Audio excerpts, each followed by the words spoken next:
நான் வேலையா இருக்கம்மா, இன்னும் வீட்டுக்கு வர 2 நாள் ஆகும். ஐயோ தேன் பூச்சியில் இருக்கேன், சொன்னா புரிஞ்சுக்கிட மாட்டியா? வை, அப்புறம் பேசுறேன்.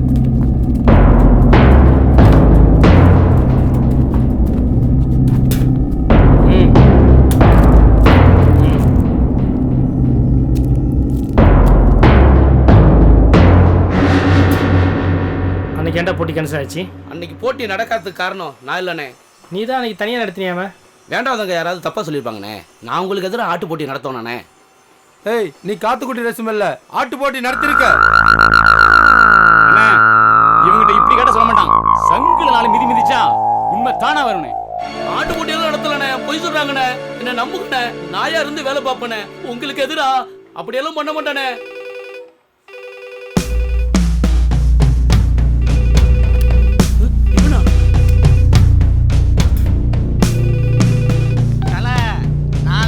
எல்லாமே ரெடி. 24 ஆடுக்கு மோதுது. போன தடவை காத்துக்குட்டி ரைஸ் மில்ல என்ன கலெக்ஷன் ஆனிச்சோ அதை விட 2 மடங்கு கலெக்ஷன் ஆகும். அப்புறம் ஒரு கதை தெரியுமா? சங்கிலிய பக்கத்துல இருக்கிற சிங்கம் அடிச்சு வெளுவெளு வெளுத்துட்டானாமே. அண்ணே என்ன விட்டுங்கண்ணே, ப்ளீஸ் என்ன விட்டுங்கண்ணே. நன்றி கிட்டவன பாத்துக்கடா.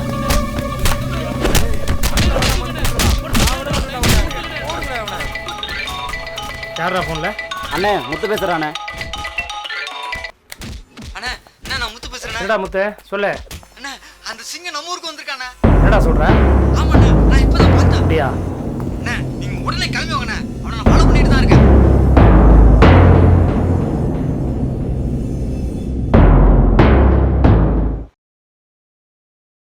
நேரா பஞ்சாயத்துக்கு வண்டியை விடு.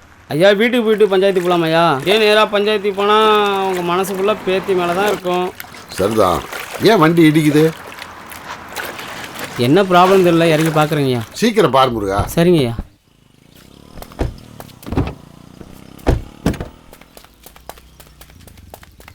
ஐயா வண்டியில் ஏதோ பிரச்சனை போல இருக்கு. மெக்கானிக் இருந்தால் கூப்பிட்டு வந்துடுறேன்யா. வண்டியில் இருக்க வந்துடுறேன்யா. என்ன பஞ்சாயத்துக்கு போகிறதுக்கு இவ்வளவு தடங்கள் ஆகுது? வண்டி வேற நடு ரோட்டில் நிற்குது. ஓரமாக ஒன்றுமே. இந்த பையனை நம்ம ஊரில் பார்த்த மாதிரி ஞாபகம் இருக்க. தம்பி இங்க வா. என்னையா? ஒன்னதான் சொல்லுங்கய்யா. ஒன்றும் இல்லை, சீர்காழிக்கு போயிட்டு வரும்போது வண்டி ரிப்பேர் ஆயிடுச்சு. என்ன ப்ராப்ளம் தெரியல, என்னன்னு பார்க்கறதுக்காக மெக்கானிக்கை கூப்பிட்டு போயிருக்கேன். சரி, மெக்கானிக் வரும் வரைக்கும் வண்டி ரோட்லேயே நிற்குது. கொஞ்சம் ஓரமாக தள்ளி விட்டுறியா? சரிங்கய்யா. ஐயா வண்டி ஸ்டார்ட் ஆச்சியா? ஸ்டார்ட் ஆயிடுச்சா? ஒன்றும் பிரச்சனை வராத. அதெல்லாம் ஒன்றும் இல்லைங்கய்யா. உனக்கு வண்டி ஓட்ட தெரியுமா? ஓட்டுவேன்யா. வண்டி எடு.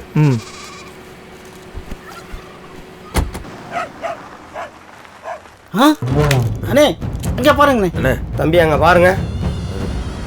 அப்புறம் விடக்கூடாது. வண்டி எடுறா. ஏற சீக்கிரம். கோவிலை திறக்க போறதா அரசல் புரசலா பேச்சு அடிபடுது. ஆமாத்தா, வெள்ளப்பாண்டி தேவனும் ஊரு பஞ்சாயத்து தலைவரும் கோவிலை திறக்கிறதுக்கு ரொம்ப மும்முரமா பேசிட்டு இருக்காங்க. பேசுவாங்கடா பேசுவாங்க. கூத்தடி பயல்கள்லாம் ஒன்னா சேர்ந்து கூத்தடிக்கிறதுக்கு ஏன் விட்டு தினதா கிடைச்சதா? ஆசாசியா என் வீட்டுக்கார் கட்டின கோவில் அது. அந்த கோவில்ல இருக்கிற ஒவ்வொரு செங்கல்லையும் என் வீட்டுக்காரோட உசுறு இருக்கு.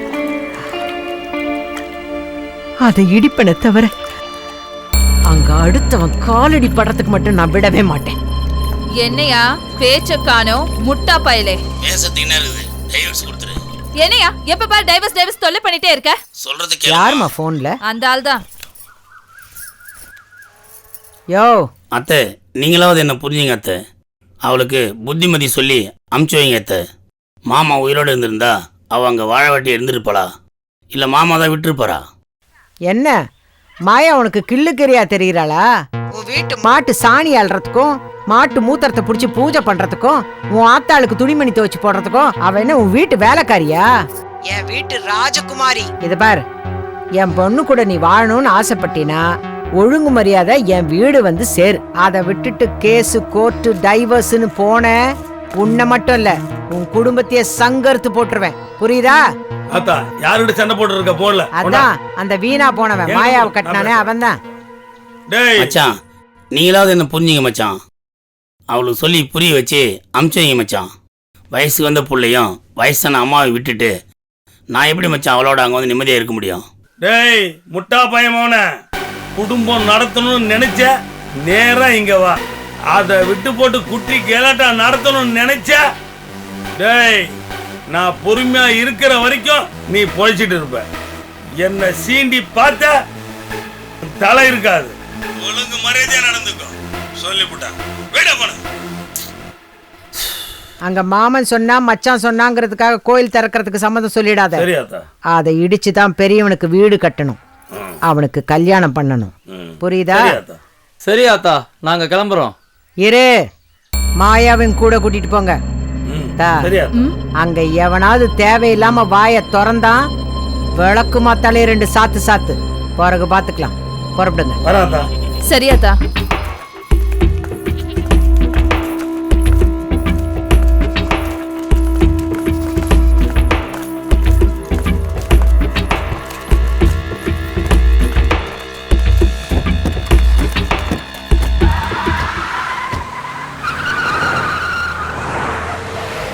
என்ன தலைவரை நேரம் ஆகுது, இன்னும் வெள்ளப்பாண்டி தேவரையா வர காணும்?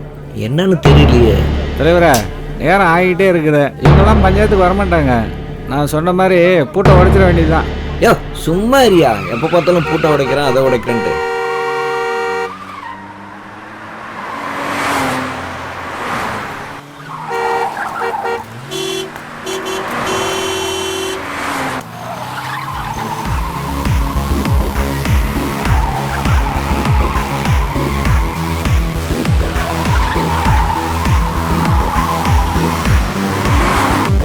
குலவரியோடு துரத்திட்டு வர உனக்கு வேண்டாதுங்க யாராவது துரத்துறாங்களா? அப்படிலாம் இல்லைங்கய்யா. போ போ சீக்கிரம் போ. சரிங்க.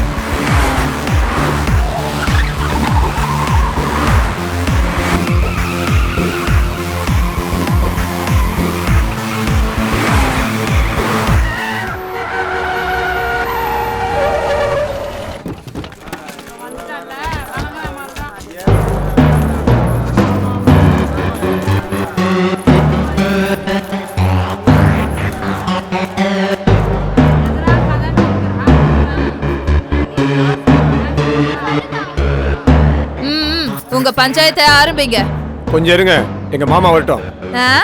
அப்புறம் எங்களையே வர வச்சிங்க? அப்பெல்லாம் இல்லம்மா, எப்பவும் சொன்ன டைமுக்கு வந்துருவாரு. இன்னைக்கு என்னன்னே தெரியல, இவ்வளவு தாமதமாகுது. கொஞ்சம் இருங்க, எங்க மாமாவுக்கு ஃபோன் போடுறேன்.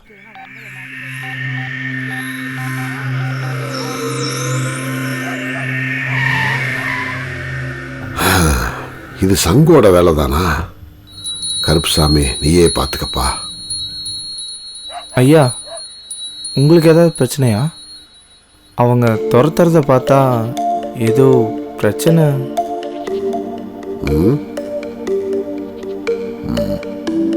சரி போ, வேமா போ.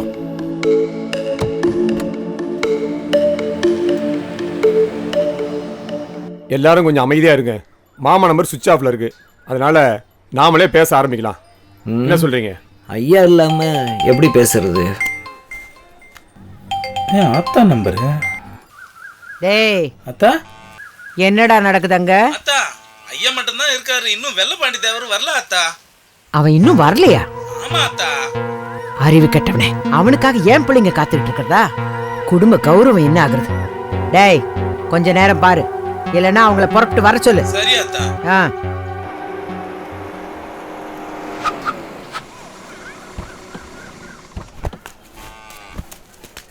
அத்தா வெள்ளப்பாண்டி தேவர் வந்துட்டாரா அத்தா?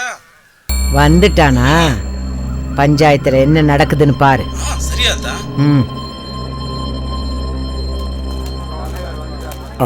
மாமா வந்துட்டாங்க, வாங்க மாமா. வணக்கம். வணக்கம் எல்லாருக்கும் வணக்கம். தாமதமாக வந்ததுக்கு மன்னிக்கணும். வர்ற வழியில் வண்டி கொஞ்சம் ரிப்பேர் ஆயிடுச்சு. வண்டி உண்மையிலேயே ப்ராப்ளம் ஆயிடுச்சா? இல்ல எங்களை பஞ்சாயத்துல காக்க வைக்கணும் லேட்டா வராரு. யாரையும் தேவையில்லாம காக்க வைக்கிறது எங்களுக்கு பிடிக்காது. அதை நாங்கள் செய்யவும் மாட்டோம். எங்களுக்கும் 1008 வேலை இருக்கு. வெட்டித்தனமால உட்கார்ந்துட்டு இருக்க முடியாது. சொல்ல வேண்டியது என்னமோ அதை மட்டும் சொல்லுங்க. தேவர, நம்ம ஊர் இருக்கிற நிலவரம் உங்களுக்கு நல்லாவே தெரியும். 18 வருஷமா இந்த ஊர்ல தண்ணி இல்லை, மழை இல்லை, ஒரே பஞ்சமா இருக்கு. இது ஏன் நடக்குது என்னன்னு ஒன்றும் புரியல. ஆனால் இந்த ஊர் மக்கள்லாம் சேர்ந்து இதுக்கெல்லாம் சாமி குத்தம்னு சொல்றாங்க. அதனால இதுக்கெல்லாம் ஒரு வழி பண்ணணும். யோ, வந்தவன் போனவன் செத்தவன் கதெல்லாம் எங்களுக்கு தேவையில்லை. சொல்ல வேண்டியத சீக்கிரம் சொல்லி முடிங்க. அதான் சங்கு தேவர, பூட்டி இருக்கிற கோயிலை திறந்து பூஜை பண்ணலாம். என்னது கோயில திறக்கிறதா? எவன் அப்பன் விட்டு கோயில எவனா திறக்கிறதா? எங்க அப்பா கட்டின கோயில் அது. எவனாவது ஒரு அப்பனுக்கு பிறந்தவன் இருந்தா அந்த கோயில் மண்ணை மிதிச்சு பாருங்கடா. வந்து கோயில திறக்கிறான். கோயில் தலைவரை ரொம்ப நாளைக்கு அப்புறம் பஞ்சாயத்து கூட்டிருக்கீங்க. நீங்களும் வந்து வீட்டில் அழிச்சிங்க. அதுக்காக நானும் ரொம்ப நேரமாக பொறுமையாக இருக்கேன். இப்போ கிளம்புறதுக்கு முன்னே உங்களுக்கு ஒன்று சொல்லிட்டு போகிறேன். என் பையன் சங்கிலிக்கு கல்யாணம் பண்ணலான்னு இருக்கேன். அதனால் அந்த கோயிலை இடிச்சிட்டு வீடு கட்ட போகிறேன். நினச்ச உடனே கோயிலை இடிக்கிறதுக்கு அது ஒன்றும் உங்கள் வீட்டு காம்பவுண்ட் சோர் இல்லை. கோயில் வேணா உங்கள் அப்பன் கிட்ட இருக்கலாம். அந்த இடம் எங்கள் அப்பன் கொடுத்தது. உங்க அப்பா ஒன்னும் அந்த இடத்த எனக்கு சும்மா கொடுத்தல. அப்போ எங்க அப்பா கிட்ட அவங்க அப்பா ஆட்டு பந்தயத்துல தோத்தாருல, அதுக்கு பணையமா வந்த இடம். அது தெரியுமில்ல உனக்கு? ஏய், உங்க அப்பா எப்படி ஜெயிச்சான்னு எங்களுக்கு தெரியாது நினைச்சிட்டு இருக்கியா? உன் ஆட்டுக்கு சாராயத்தை ஊத்தி விட்டு எங்க ஆட்டுக்கல்ல எலுமிச்சை சாரை தெளிச்சு குருட்டுத்தனமால ஜெயிச்சீங்க. அது இந்த ஊருக்கே தெரியும்டா. மறு வருஷம் என்ன பண்ணீங்க? உங்க தின்னாலங்கடி வேலை காட்ட ஆரம்பிச்சீங்களா? அதையும் மீறி எங்க ஆடு ஜெயிச்சுது. எங்க மேல உள்ள கோபத்துல நீயும் அப்பனும் ஊர்ல கலவரத்தை உண்டு பண்ணி கோயிலை இழுத்து மூடிட்டீங்க. பொம்பளைன்னு பார்க்க மாட்டேன். என்ன விட்டா ரொம்ப பேசுற?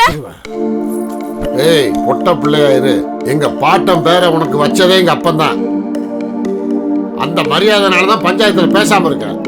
குறுக்கு வழியில வந்தவனுக்கும் குறுக்கு வழியில சம்பாதிச்சவனுக்கும் ஒரே புத்தி தானே இருக்கும்.